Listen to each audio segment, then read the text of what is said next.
It has been an unusual 2 years in the bond market, and the steady hands who had once maintained calm over U.S. Treasury yields are less present than before, leaving more price-conscious and often shorter-term Treasury buyers, such as hedge funds, mutual funds, and pension funds, to control the market.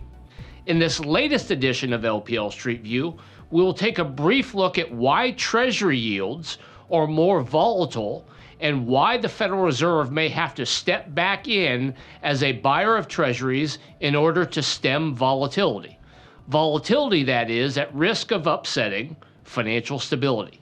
The U.S. Federal Reserve is responsible for achieving number one, stable prices, and number two, maximum sustainable employment, the two elements of its dual mandate. However, the Fed is also responsible for upholding a degree of financial stability that is a necessary foundation of a sustainable economy. And today, financial stability has been impaired by unusually wide swings in Treasury yields. These swings have increased financial instability because they affect interest rates on which businesses and consumers make economic decisions. We know this because in the Fed's October Financial Stability Report, members have called out low liquidity in the Treasury market and commented on the potential negative impact on funding markets. There are indeed a few reasons why the Treasury market is more volatile today. Number one, the Fed is no longer as prominent in the market as it once was. Number two, the larger amount of government debt has caused a current supply-demand imbalance, a problem that could get worse given the expected debt trajectory. Number three, commercial banks are also not as prominent in the market given the leverage requirements of the Dodd-Frank Act.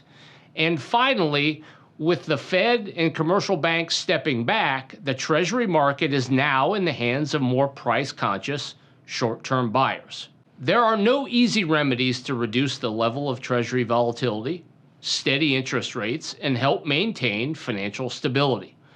However, we believe at least one and perhaps two of the next three things need to happen. Number one, policymakers need to recalibrate the Dodd-Frank Act to allow commercial banks more flexibility to invest in the Treasury market. Number two, policymakers will need to reduce the U.S. government's level of deficit spending. And finally, number three, should policymakers fail to act on items 1 and 2, then the Federal Reserve will need to again increase its level of Treasury bond buying.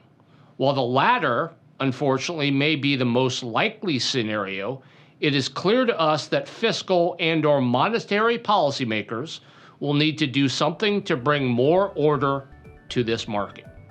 Thanks for listening, and as always, allocate wisely.